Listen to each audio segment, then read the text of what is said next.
Network News. Sugatan ng ilang motorista sa magkahiwalay na road vehicle accidents na naitala sa Davao Region ngayong araw.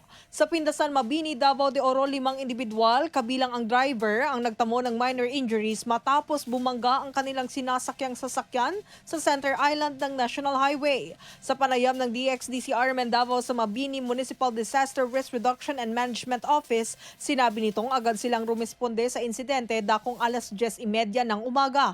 Batay sa mga nakasaksi, may iniwasang sasakyan ang driver dahilan upang mawalan ito ng kontrol sa manibela at tuluyang bumangga sa Center Island.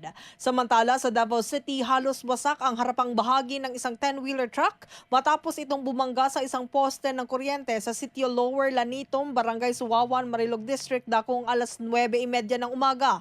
Ayon sa Marilog Police Station, nagmula pa sa Cagayan de Oro ang truck na minamaneho ng isang 50 anyos na lalaki kasama ang kanyang 20 anyos na anak na nagsisilbing helper. Batay sa paunang impormasyon, nahirapan ang mga rescuer na mailabas ang mag-ama mula sa truck dahil naipit ang paa ng driver habang naipit naman ang helper sa likod ng driver seat.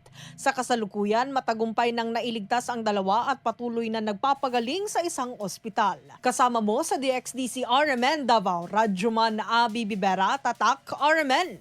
RMN Network News.